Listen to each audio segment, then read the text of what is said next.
Good morning everyone. दोस्तों आज है 21 जून 2024 और हम लोग करेंगे द हिंदू न्यूज़पेपर के एनालिसिस। मेरा नाम है जितेंद्र चौधरी और आज हम लोग कौन कौन से टॉपिक करने वाले हैं एक बार देख लेते हैं ब्रीफली। देखिए वैसे आज ना 21 जून है तो आज एक बड़ा खास दिन होता है। आज होता है जी समर सोलिस्टिस, है ना। समर सोलिस्टिस, और समर सोलिस्टिस का मतलब ये होता है कि आज के दिन जो सन होता है वो ट्रॉपिक ऑफ कैंसर के ऊपर वर्टिकल होता है। तो ये हमारा इक्वेटर है, ट्रॉपिक ऑफ कैंसर है, ट्रॉपिक ऑफ कैप्रिकॉर्न है। और अगर आपने यूपीएससी प्रीलिम्स 2024 का एग्जाम पेपर देखा है तो वहां पे यहाँ से एग्जैक्टली सवाल भी आया हुआ है इस बार कि 21 जून को व्हाट इज द सिचुएशन। 21 जून को सिचुएशन क्या होती है कि सन वो ट्रॉपिक ऑफ कैंसर के ऊपर वर्टिकल होता है। तो इसका मतलब नदर्न हेमिस्फीयर के अंदर समर होती है और ट्रॉपिक ऑफ कैंसर इंडिया के मिडिल में से पास होता है।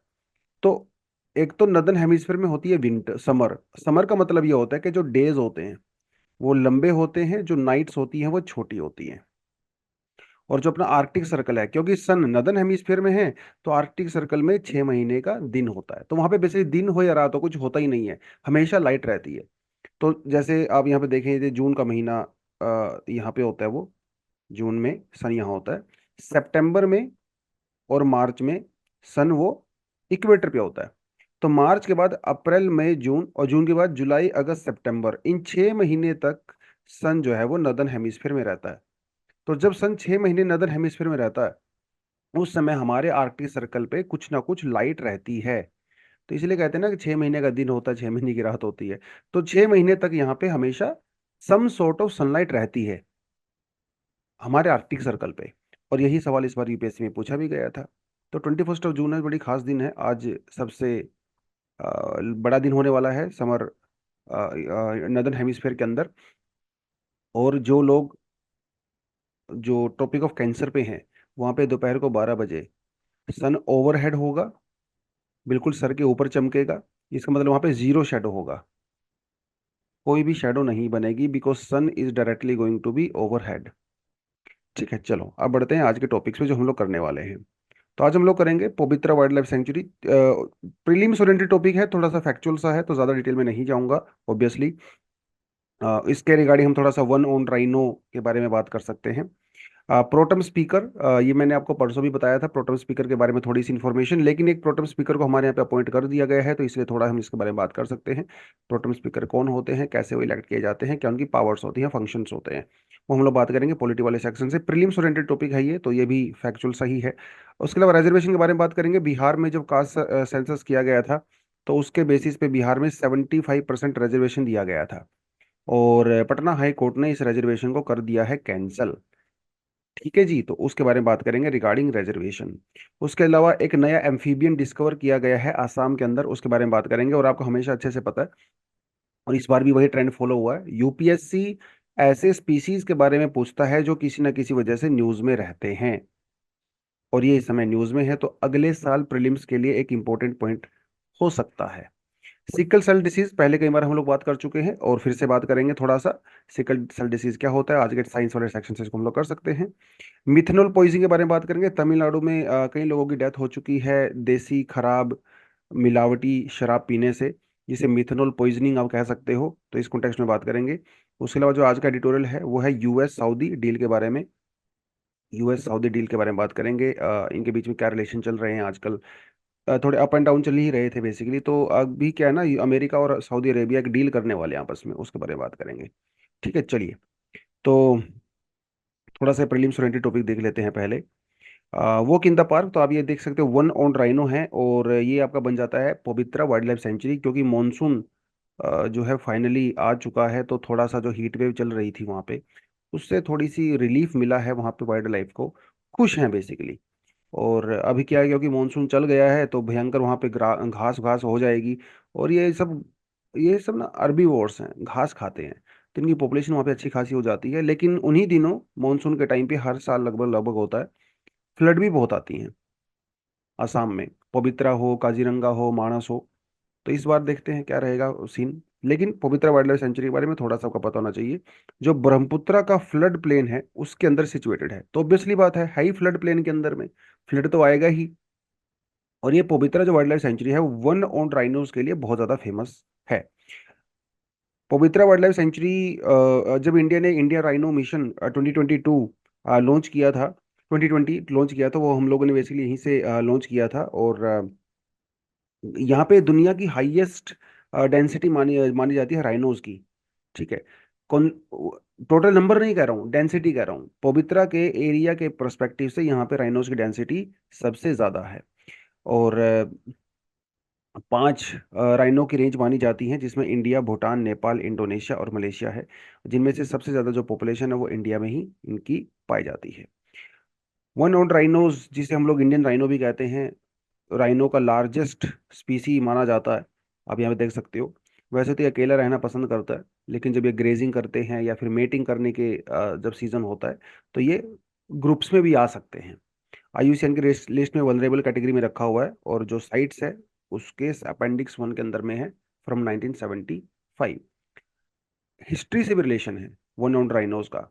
इंडस वैली सिविलाइजेशन में कई ऐसे टेराकोटा फिगर्स या मोटिफ, ऐसी सील मिली हैं जिनके ऊपर वन ऑन राइनो का फिगर बना हुआ है। तो इसका मतलब ये हमारी हिस्ट्री से भी जुड़ा हुआ है। 15 से 16 महीने इसका जेस्टेशन पीरियड होता है। और जो है वो मतलब उसके बाद 2-3 साल में एक बार एक बच्चे को जन्म देता है एक राइनो, फीमेल राइनो। और एक बार में एक ही बच्चे को जन्म देती है फीमेल राइनो। ठीक है। बस, इससे ये तो प्रीलिम्स ओरिएंटेड इन्फॉर्मेशन, तो कुछ ज़्यादा इसमें होता नहीं है। Uh, Bhartruhari Mahtab named pro tem speaker. तो president Droupadi Murmu has appointed Bhartruhari Mahtab 7 time MP from Cuttack the pro tem speaker of the 18th Lok Sabha. तो प्रोटेम स्पीकर इनको चुन लिया गया है। तो ये क्या, ये लोकसभा के स्पीकर होंगे in future? May be, may not be.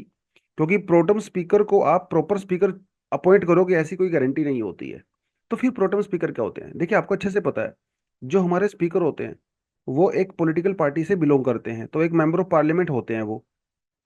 तो ऑब्वियसली बात है, जब नया इलेक्शन होगा तो जरूरी नहीं है कि वो मेंबर ऑफ पार्लियामेंट रहें। यानी कि स्पीकर बनने के लिए कंडीशन होती है, मेंबर ऑफ पार्लियामेंट आपको होना ही पड़ेगा, और वो किसी पॉलिटिकल पार्टी से आप बिलोंग करते हो। तो जब नया सरकार आती है, नई गवर्नमेंट बनती है, तो ये स्पीकर जो है, इनको रिजाइन देना पड़ता है, इनको अपने ऑफिस को वकेट करना पड़ता है immediately before the first meeting of the newly elected Lok Sabha. अब ये तो यहाँ पे है नहीं, लेकिन जो नए मेंबर ऑफ पार्लियामेंट आए हैं, नए नवेले जिनकी ज्वाइनिंग हुई है पार्लियामेंट में, है ना, उनको शपथ कौन दिलवाएगा? उनको ओथ कौन दिलवाएंगे? उनके लिए कोई तो होना चाहिए, उसको कहते हैं प्रोटेम स्पीकर। ठीक है। तो नई नवेली मेंबर ऑफ पार्लियामेंट जब आते हैं, नई नवेली जब गवर्नमेंट बनती है, और वो सब लोग आके बैठते हैं हाउस के अंदर, उनको शपथ दिलवाने का जो काम है वो प्रोटेम स्पीकर करते हैं। लोकसभा के मेंबर होते हैं ये, ऑफ कोर्स। और प्रेसिडेंट इनको अपॉइंट करते हैं। Generally most senior member of parliament इसके लिए चुना जाता है।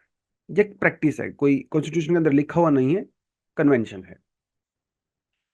प्रेसिडेंट पर्सनली उनको करते हैं। जब तक देखे, 2 दिन 4 दिन, जितने दिन के लिए भी होते हैं, उनको स्पीकर की पूरी पावर्स होती हैं। और एक बार जब सभी मेंबर ऑफ पार्लियामेंट को ओथ दिलवा दी जाती है, तो वो अपना नया स्पीकर इलेक्ट कर लेते हैं। ठीक है। अब ये जो नए स्पीकर हैं, वो प्रोटेम स्पीकर भी हो सकते हैं, मर्जी है, कर भी सकते हैं, नहीं भी कर सकते, डिपेंड करता है। राइट। लेकिन एक बार जब नए स्पीकर इलेक्ट हो जाते हैं, तो प्रोटेम स्पीकर का जो पद है, उनका जो पोस्ट है, वो अबॉलिश हो जाती है। तो basically it's transient post. Transient post का मतलब टेम्परेरी पोस्ट होती है, ओनली फॉर फ्यू डेज, जब तक उनको ओथ दिलवानी होती है। ठीक है, बस इसकी इतना ही है इसके बारे में। Patna high court strikes down 65% quota in Bihar. तो कास्ट सेंसस जब हुआ बिहार में, तो उन्होंने क्या किया, वहाँ पे कास्ट सेंसस के बेसिस पे जो बैकवर्ड क्लास है, एक्सट्रीम बैकवर्ड क्लासेस हैं, EBC, scheduled caste, scheduled tribe, जो रिजर्वेशन है वो 50% से बढ़ा के 65 कर दिया गया। और पहले से ही जो इकोनॉमिकल वीकर क्लास को दिया गया था 10%, उसको मिला के बिहार में 75% रिजर्वेशन हो गया था। 75%। और इंदिरा साहनी केस में सुप्रीम कोर्ट ने क्या कहा था? 50% से ज्यादा नहीं होना चाहिए। अब बिहार की सरकार का यह कहना है कि साहब ये सब ना बैकवर्ड है, जिसको मैंने रिजर्वेशन दिया है। लेकिन कोर्ट का कहना है कि भैया वो बात अलग है। आप सिर्फ पॉपुलेशन की परसेंटेज के बेसिस पे रिजर्वेशन नहीं दे सकते। आपको पहले प्रॉपर रिसर्च स्टडीज करनी पड़ेंगी कि क्या वो डिजर्व करते हैं कि नहीं करते हैं। और वैसे भी 50% का तो सीलिंग दिया ही हुआ है, इसको ऑलरेडी ब्रीच करके 60% तक पहुंचा दिया गया है। पहले तो 50% ही था ना, अब 10% जो है इकोनॉमिकल वीकर सेक्शन का भी हो गया। तो ऑलरेडी 60% रिजर्वेशन है, आप इसको 75% तक लेके जा रहे हो, तो ये कभी रुकेगा नहीं। तो उन्होंने कहा कि भाई कैंसिल। इंदिरा साहनी केस 1992 जब मंडल कमीशन उस समय आया था, तो ओबीसी को 27% रिजर्वेशन दिया गया था। ठीक है, और उस केस में सुप्रीम कोर्ट ने ये कहा था कि जो 50% की सीलिंग है ये ब्रीच नहीं होनी चाहिए किसी भी हालत में। और यानी कि यहाँ पे जो क्वालिटी और अफर्मेटिव एक्शन दोनों के बीच में बैलेंस होना जरूरी है। ठीक है, कुछ स्टेट के अंदर इससे ज्यादा है ऑफ कोर्स, लेकिन वो एक्सट्रीम केसेस में आप उसको कर सकते हो। लेकिन बिहार वाला केस जो है वो एक्सट्रीम केस नहीं था, क्योंकि यहाँ पे प्रॉपर स्टडीज इसके बारे में हुई नहीं थी। तो हमारे कॉन्स्टिट्यूशन के अंदर इन जनरल रिजर्वेशन को लेके कई सारे हमारे यहाँ पे प्रोविजंस हैं। जैसे अपना जो पार्ट 16 है वो रिजर्वेशन से डील करता है एससी और एसटी। और इस बार भी देखें यूपीएससी के प्रीलिम्स में पार्ट्स को लेके क्वेश्चन आया है कि कौन से पार्ट के अंदर क्या है। तो जब आप अपना कॉन्स्टिट्यूशन पढ़ रहे हो, लक्ष्मीकांत पढ़ रहे हो या बेर एक्ट पढ़ रहे हो, उसमें आपसे ध्यान से देखना है कितने शेड्यूल हैं, शेड्यूल के अंदर क्या क्या होता है, कितने पार्ट्स हैं, हर पार्ट्स के अंदर क्या क्या होता है। ठीक है, और इंपॉर्टेंट आर्टिकल्स, यहाँ से एग्जाम में बार बार क्वेश्चंस आते हैं। तो इस तरह क्वेश्चंस को आप ये नहीं कह सकते कि बहुत टफ क्वेश्चन है। दिखने में टफ लग रहा है लेकिन है अपनी स्टैंडर्ड बुक से। जब स्टैंडर्ड बुक से हट के क्वेश्चंस आते हैं तो आप उसको फिर डिफिकल्ट की कैटेगरी में रख सकते हो। लेकिन जो जनरल सोर्सेज हम लोग पढ़ते हैं वहां से सवाल आ रहा है, तो फिर तो आप उसको रखोगे मीडियम कैटेगरी में के अंदर एटलीस्ट रख ही सकते हो। तो अपना जो आर्टिकल 15(4) 16(4) है, उसके अलावा 74th कॉन्स्टिट्यूशनल अमेंडमेंट जब हुआ था, उस समय पे भी हम लोगों ने क्या कहा था कि government to provide reservation in the promotion. पहले प्रमोशन के अंदर रिजर्वेशन नहीं होता था, बाद में हम लोगों ने इसको इंट्रोड्यूस किया है। और उसके बाद फिर article 16(4)(b), section article 330 332 243D। यहाँ पे ये वो पंचायत और म्यूनसिपैलिटी की बात कर रहे हैं, क्योंकि यहाँ पे भी SC STs को और इवन महिलाओं को रिजर्वेशन दिया गया है इन द लोकल गवर्नेंस। तो ये कुछ आर्टिकल आपने याद कर लेने हैं अपने।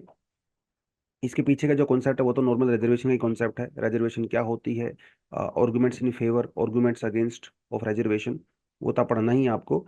लेकिन आर्टिकल्स भी बहुत इंपॉर्टेंट होते हैं और मेंस में आर्टिकल्स आपको सीधा सीधा मेंशन करने के काम आते हैं। चलिए, limbless amphibian found in Kaziranga for the first time.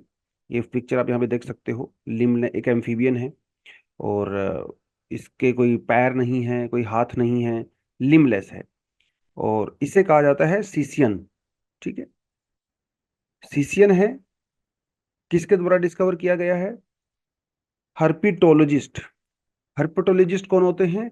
जो रेप्टाइल्स, ऐसे साइंटिस्ट होते हैं, एक्सपर्ट्स होते हैं जो रेप्टाइल्स और एम्फीबियंस को के ऊपर स्टडी करते हैं, रिसर्च करते हैं, उन्हें हर्पिटोलॉजिस्ट कहते हैं। तो उन्होंने इसको डिस्कवर किया है फॉर द फर्स्ट टाइम। ठीक है, काजीरंगा के अंदर एक नया एडिशन हो गया है, that is your caecilian which is a limbless amphibian. ठीक है, इतना ही याद करना है। थोड़ा सा इसी करेक्टर के बारे में वो कभी कभी पूछ सकता है। तो काजीरंगा के अंदर ये क्या पहली बार आया है? ऐसा तो नहीं है, बहुत सालों से काजीरंगा के अंदर रहता होगा। लेकिन ये ज्यादातर अपना पूरा समय जो है, पूरा जीवन मिट्टी के नीचे ही स्पेंड करता है। इसलिए इसको डिस्कवर करना, इसको स्टडी करना काफी डिफिकल्ट हो जाता है। और यह भी कह सकते हैं this is the least studied amphibian, क्योंकि मिट्टी के नीचे रहता है। राइट, और काजीरंगा में जिस तरह का इकोसिस्टम है, फ्लड प्लेन है, वेटलैंड्स हैं, ग्रासलैंड्स हैं, हिल ट्रैक्स हैं, तो वहाँ पे इसका पाया जाना कोई ऐसा सरप्राइज तो नहीं है। लेकिन एक नया एडिशन वहाँ पे डेफिनेटली हो गया है। इसको नाम वगैरह थोड़ा आपने याद रख लेना है। तो काजीरंगा के बारे में थोड़ी थोड़ी सी बेसिक इन्फॉर्मेशन यहाँ पे आपको के लिए सेल्फ स्टडी के लिए डाली हुई है एक्स्ट्रा, आप उसको पढ़ सकते हो। तो तमिलनाडु का केस है, और तमिलनाडु में शराब पीने से अनफॉर्चुनेटली कई लोगों की डेथ हो गई, और उसी कॉन्टेक्स्ट में जो है मिथेनॉल पॉइजनिंग का जो है वो दिया हुआ है। तो फ्रंट पेज भी आप देख सकते हो, Tamil Nadu whose tragedy toll mount to 39, और अभी कुछ लोग हॉस्पिटल में हैं अनफॉर्चुनेटली। तो नकली जहरीली शराब पीने से ये होता है, उस कॉन्टेक्स्ट में आर्टिकल दिया हुआ है। तो जो लिकर होती है, जो शराब होती है, उसमें होती है अल्कोहल। अलग अलग शराब में अल्कोहल का परसेंटेज अलग अलग होता है। जैसे बियर में 5% के आसपास रहता है, जो वाइन होती है वहां पे 12% के आसपास रहता है, जो हार्ड अल्कोहल होती है, विस्की होती है, उसके अंदर 40% के आसपास रहता है। यहाँ पे अल्कोहल का मतलब है, यहाँ पे ये एथेनॉल होता है, जिससे नशा होता है ना आपको, वो एथेनॉल होता है। ठीक है। यूजली एक समाज में एक परसेप्शन है ये, कि अगर आप शराब कम अमाउंट में पीते हो तो शायद आपके लिए अच्छा होता है। लेकिन डब्ल्यू एच ओ कहता है no level of consumption is safe for our health, even a single drop is dangerous. क्योंकि इससे डिपेंडेंसी हो सकती है, कोई तरह के रिस्क होते हैं, हार्ट डिसीज, कैंसर वगैरह बहुत सारे डिसीज का रिस्क हो सकता है। और हमारी बॉडी में जो इथेनॉल मेटाबोलाइज होता है वो होता है लीवर में और स्टमक में। देखिए यूजली हमारा जो खाना वो स्टमक में जाता है, लीवर इंटेस्टाइन वगैरह के होके जाता है, लेकिन जो अल्कोहल है वो डायरेक्टली स्टमक के द्वारा अब्जॉर्ब कर ली जाती है। ठीक है। तो ये मेटाबोलाइज होता है in liver and stomach by alcohol dehydrogenase enzyme to acetaldehyde. तो ये जो एडीएच होता है, अल्कोहल डिहाइड्रोजिनेज एंजाइम होता है, ये उसको कन्वर्ट कर देता है किसमें, एसिटिल्हाइड में। ये टर्म आपको याद करनी है एग्जाम के लिए, क्योंकि ऐसे आपसे डायरेक्टली वो पूछता है। ये जो एसिटिल्हाइड है, ये बाद में एसीटेट में कन्वर्ट हो जाता है by new kind of enzyme, जिसका नाम है एल्डिहाइड डिहाइड्रोजिनेस, ALDH। ALDH आपकी इथेनॉल को कन्वर्ट करता है एसिटिल्हाइड में, एसिटिल्हाइड फर्दर कन्वर्ट होता है एसीटेट में। और जब लोगों को हैंगओवर होता है, नशा होता है, वो इसी की वजह से होता है।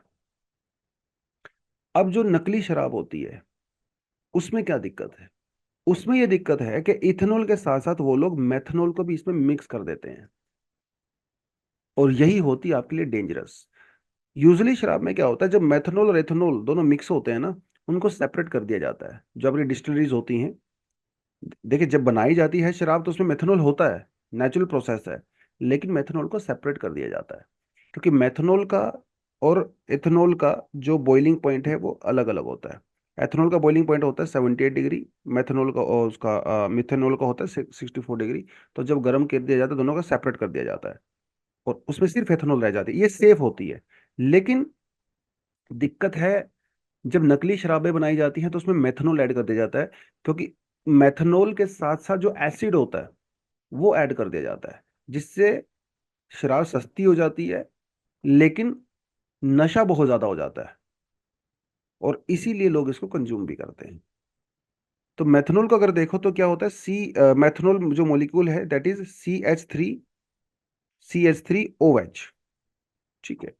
इसको अलग अलग लॉज के द्वारा कंट्रोल किया जाता है। 89 के अंदर एक लॉ बनाया गया है, और भी कई सारे लॉज यहाँ पे बनाए गए हैं।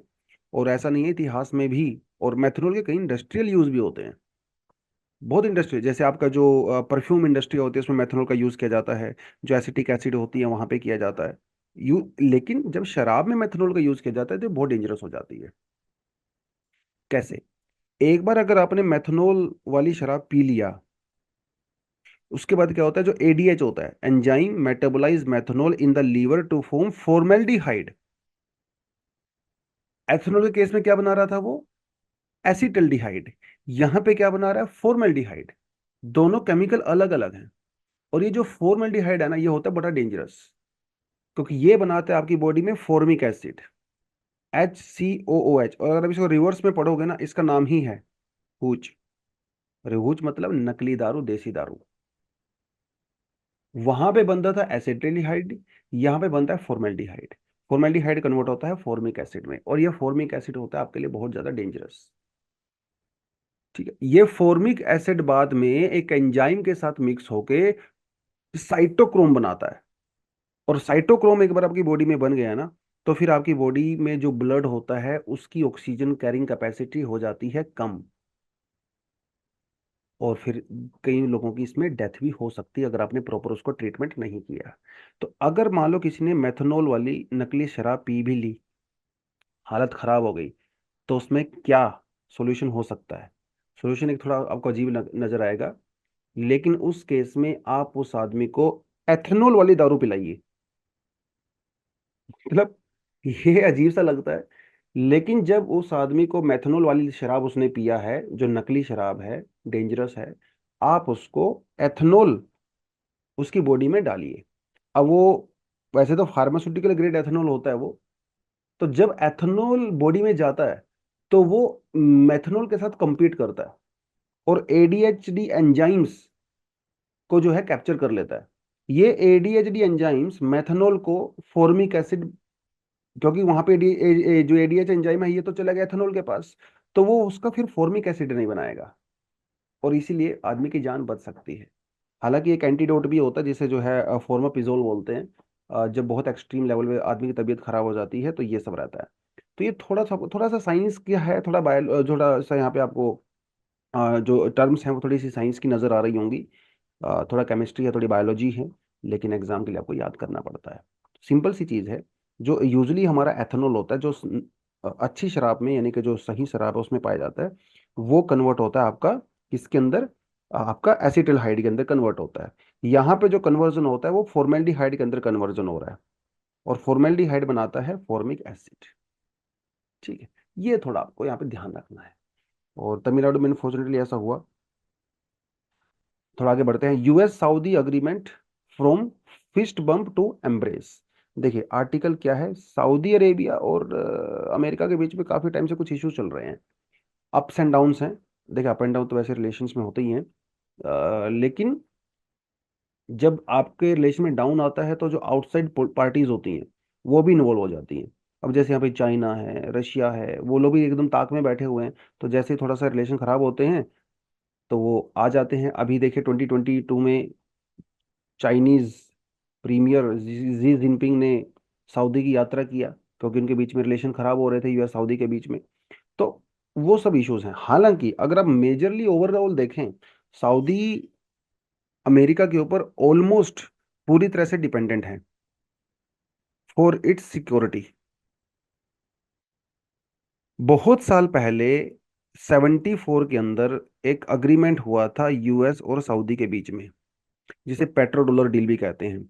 इसमें डील में यह हुआ था कि अमेरिका सऊदी से ऑयल परचेज करेगा, बदले में अमेरिका सऊदी को सिक्योरिटी प्रोवाइड करवाएगा। और अग्रीमेंट ये था कि जो ऑयल के थ्रू जो ट्रेड होगा वो डॉलर में होगा। तो उस डील को अभी 2024 में 50 ईयर्स हो चुके हैं, और वह डील 50 ईयर्स के लिए ही थी। और और सऊदी ने उस डील को रिन्यू नहीं किया है। इसका एक रीजन ये भी है, देखिए रिलेशन थोड़ा सा डाउन जा रहे हैं वो तो अलग बात है, लेकिन अमेरिका अभी सऊदी ऑयल के ऊपर डिपेंड है ही नहीं। एक जमाना था जब वो सऊदी ऑयल के ऊपर डिपेंड होता था। तो अब रिलेशन को नए तरीके से रिन्यू करने के लिए, रिवैम्प करने के लिए, सऊदी अरेबिया और अमेरिका के बीच में एक डील हो सकती है, और जिस डील के ऊपर काफी हद तक यहाँ पे काम हो भी रहा है। ठीक है, ये डील को कहा जा रहा है SAA। अभी फाइनलाइज नहीं हुई है, लेकिन SAA कहा जा रहा है, स्ट्रेटेजिक अलायंस अग्रीमेंट। ठीक है, तो जिसमें दोनों कंट्री एक दूसरे के रिलेशन को रिवैम्प करने के लिए यहाँ पे जा रही हैं। अब इस डील के ना 3 पार्ट हैं, बायलेटरल, रीजनल और ग्लोबल। देखिए सऊदी नेटो का पार्ट तो नहीं है, नेटो का पार्ट तो जापान भी नहीं है, नेटो का पार्ट तो ताइवान भी नहीं है। लेकिन जापान और यूएस के रिलेशन इतने अच्छे हैं, जापान नेटो का पार्ट नहीं होते हुए भी अमेरिका जापान को सिक्योरिटी की गारंटी देता है, ताइवान को भी देता है। नाउ ये जो नया डील है, इसमें ऐसा हो सकता है कि अमेरिका सऊदी को सिक्योरिटी की गारंटी दे। वो नेटो का पार्ट नहीं है, लेकिन उसके बावजूद भी ऐसा हो सकता है। और इसका एक एग्जाम्पल आप ये देख सकते हो, जो F-35 है, दुनिया का सबसे एडवांस स्टेल्थ फाइटर प्लेन इसको माना जाता है, जो कि अभी सऊदी को डिलीवर होने वाला है। अमेरिका सऊदी को न्यूक्लियर टेक्नोलॉजी भी देगा for the peaceful purpose. Apart from that, जो इसराइल पैलेस्टाइन डील है, जो कि टू स्टेट सॉल्यूशन है, अब सऊदी अरेबिया काफी समय से कह रहा है अमेरिका को कि भाई ये करवा दीजिए, पैलेस्टाइन इसराइल वगैरह का थोड़ा समझौता करवा दीजिए। ये भी हो सकता है अभी नियर फ्यूचर। तो ये एक दोनों के बीच में बेसिकली क्या है, बायलेटरल एक अग्रीमेंट होगा। बदले में अमेरिका चाहेगा कि सऊदी बीजिंग और मॉस्को के ज्यादा क्लोज ना जाए, थोड़ा उनसे भाई दूरी ही बना के रखो, ठीक है। क्योंकि आप हमने वो अपने हमने आपको टेक्नोलॉजी दिया, सब कुछ चीज़ आपकी जो सिक्योरिटी फोर्सेस हैं उसको भी हम लोग ट्रेन करते हैं। और अमेरिका का बहुत ज़्यादा प्रेजेंस है सऊदी अरेबिया में बहुत सालों से, तो उस वजह से वो ये चाह रहे थे। अब जो सऊदी प्रिंस हैं मोहम्मद बिन सलमान, वो चाहते हैं सऊदी अरेबिया की इकोनॉमी को रिवैम्प किया जाए। वो ऑयल बेस्ड इकोनॉमी ना रहे, क्योंकि ऑयल तो खत्म होने ही वाला है एक दिन। तो वो कुछ और ऑल्टरनेटिव ढूंढें। अब उसके लिए इंफ्रास्ट्रक्चर बनाना पड़ेगा। अमेरिका चाहता है कि जो सलमान का जो विजन 2030 है, उसके लिए अमेरिकन कंपनीज को कॉन्ट्रैक्ट मिले। देखिए, it's a give and take, ठीक है भाई। तो आप तो कुछ मुझे दो, मैं आपको कुछ दूंगा, गिव एंड टेक है। तो ये जो ऑयल फॉर सिक्योरिटी वाला तो खत्म हो गया बेसिकली यहाँ पे। उसके अलावा सऊदी अरेबिया के अंदर दो सबसे बड़ी इस्लामिक होली साइट्स हैं, ठीक है। अब अमेरिका चाहता है कि अगर सऊदी के साथ उसका डील बहुत बढ़िया हो जाता है, और अगर सऊदी इजराइल को रिकग्नाइज कर लेता है एज अ प्रॉपर स्टेट, तो उससे पूरी इस्लामिक वर्ल्ड के अंदर, जो कि 1.4 बिलियन मुस्लिम्स हैं दुनिया में, वो इजराइल को लेके, अमेरिका को लेके जो है वो एक पॉजिटिव एटीट्यूड यहाँ पे रख सकते हैं। ये लेकिन सुनने में तो बहुत कुछ अच्छा लग रहा है, लेकिन देयर आर मेनी हर्डल्स। पिछले कुछ सालों में अमेरिका यूएस के बीच में थोड़े इश्यूज हुए। जैसे एक बहुत बड़ा इशू हुआ अभी कुछ समय पहले, एक जर्नलिस्ट थे जिनका नाम था मिस्टर खुर्शीद, ठीक है, खुरैशी उनका नाम था बेसिकली, ठीक है। 2019 में उनके ऊपर अटैक हुआ और उनकी डेथ हो गई। वो अमेरिकन सिटीजन थे और ईरान के रिजीम के अगेंस्ट में इराक के सॉरी सऊदी के रिजीम के अगेंस्ट में लिखते रहते थे। उनकी डेथ हुई। उसके बाद अमेरिका और सऊदी में बड़े रिलेशन खराब हो गए। जब 1991 का दौर था, तो सद्दाम हुसैन ने सऊदी और कुवैत के ऊपर अटैक किया था। उस समय अमेरिका ने सऊदी की हेल्प की थी। लेकिन अब रिसेंटली यमन के अंदर जब वॉर हो रहा है, यमन के अंदर जो हुथी रेबल्स हैं, उन्होंने कुछ अमेरिकन बेसिस के ऊपर सॉरी सऊदी ऑयल साइट्स के ऊपर अटैक किया था, लेकिन अमेरिका ने कुछ भी नहीं किया। ऊपर से अमेरिका ने ईरान के साथ एक न्यूक्लियर डील भी कर लिया, ठीक है। इन सब चीजों को लेके सऊदी थोड़ा सा मतलब क्लियर नहीं है अमेरिकन एम्बिशंस के बारे में, और इसीलिए वो धीरे धीरे चाइना और रशिया की तरफ भी जा रहा था। और अभी जो गाजा के अंदर हो रहा है, ऑनगोइंग जो वॉर चल रहा है, ठीक है, इसको लेके भी दोनों के बीच में इश्यूज यहाँ पे हैं। और कुछ लोगों का ऐसा मानना है कि जो अक्टूबर 7 को अटैक किया गया था हमास के द्वारा, उस वो इसीलिए किया गया था कि सऊदी और अमेरिका के बीच में डील ना हो सके। कुछ लोगों का ऐसा भी मानना है। लेकिन फिलहाल सिचुएशन यही बन रही है कि अगर एसएस से ये जो स्ट्रेटेजिक अलायंस अगर होती है दोनों कंट्रीज के बीच में, इससे बहुत सारे बेनिफिट होंगे। हो सकता है इसराइल को सऊदी अरेबिया रिकग्नाइज कर ले, और वो करेगा भी। लेकिन वो चाहता है कि टू स्टेट जो प्रिंसिपल है उसको इम्प्लीमेंट किया जाए, और पैलेस्टीनियंस को एक अलग से लैंड उनके लिए दिया जाए, गाजा में वो सॉर्ट आउट हो जाए। सऊदी चाइना और रशिया के क्लोज नहीं जाएगा। अमेरिकन कंपनीज को सऊदी में कॉन्ट्रैक्ट मिलेंगे। वो सब चीजें यहाँ पे है। लेकिन अगर एसएसए फेल हो जाता है, तो फिर से वही मिडल ईस्ट के अंदर एक चेस बोर्ड बन जाएगा। सब अपने अपने इन्फ्लुएंस वहां पे करने की कोशिश करेंगे। जो वहां पे लोकल कन्फ्लिक्ट है वो ज्यादा बढ़ेंगे। तो उससे कुछ होने वाला नहीं है। इंडिया को इससे बेनिफिट होगा, क्योंकि देखिए इंडिया का तो एक एक्सटेंडेड नेबरहुड है ना। अपने पड़ोस में शांति रहेगी तो अपने को तो बेनिफिट है ही है। हमारी जो ऑयल सिक्योरिटी है वो हम लोग इंश्योर कर सकते हैं। उसके अलावा जो इंडिया मिडल ईस्ट यूरोप जो कॉरिडोर हम लोग बनाने की कोशिश कर रहे हैं, वो भी जल्दी से जल्दी बन सकता है। तो उस केस में आप कह सकते हो कि yes, India is a actually stakeholder there. ठीक है, बस आप जो मैंने आपको सारी चीज़ें बताई हैं वो आपको यहाँ पे एक शॉर्ट फॉर्म में दिया हुआ है, आप इसको भी आराम से अब अगर इसको पढ़ोगे ना आप कीवर्ड की फॉर्म में, आपको बिल्कुल आसानी से समझ में आ जाएगा। बहुत ज़्यादा डिटेलिंग इसके अंदर दिया नहीं हुआ है। ठीक है, चलिए, तो आज यहीं पे एंड करते हैं। Thank you very much, all the best, जय हिंद।